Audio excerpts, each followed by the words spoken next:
today I wanted to address something that I get asked a lot, which is whether I feel safe in Jordan, if I'm scared to live here, or if I'm ever worried about like terrorism or anything like that. And I wanted to address that head on because I feel like Jordan gets a bad rap.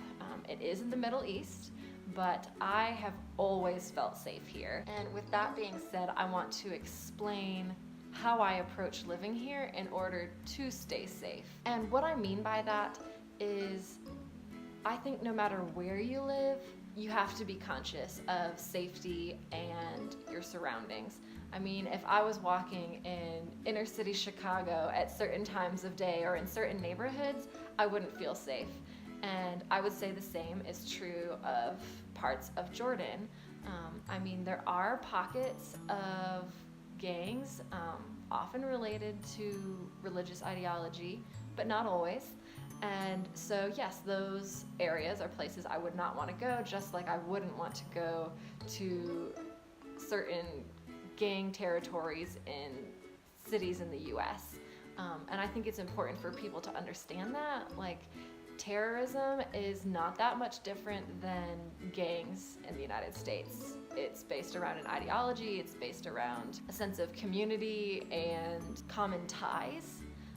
And I think a lot of people who watch the news and see reports about terrorism forget that there's a strong similarity there, and so safety and being cautious is required wherever you live, no matter if it's the United States or if it's in Jordan in the Middle East. So with that being said, I wanted to share a couple of the tips that have been helpful for me to stay safe in a new city, and that I think could be helpful to anyone traveling to Jordan or to any other city. I think all of this can be helpful for everyone across the board.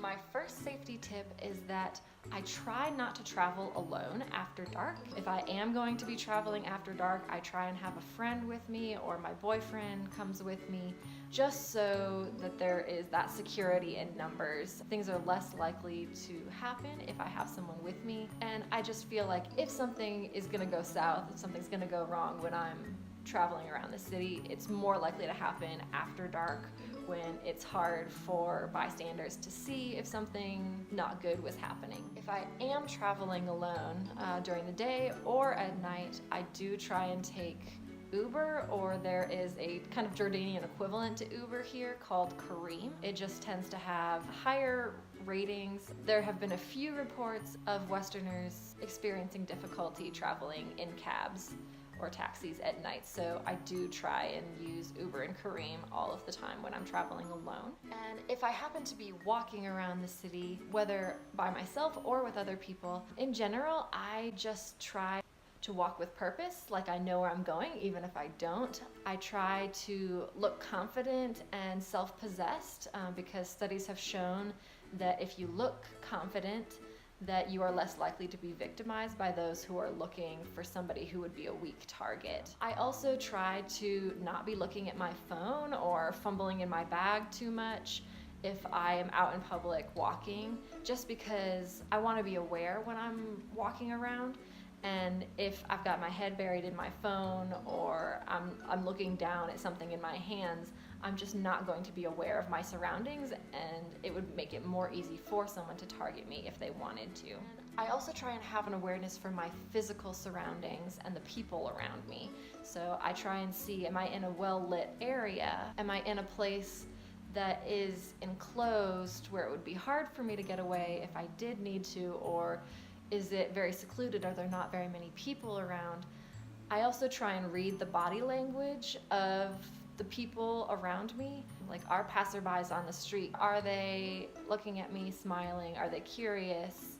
Are they acting closed off, acting hostile in their body language?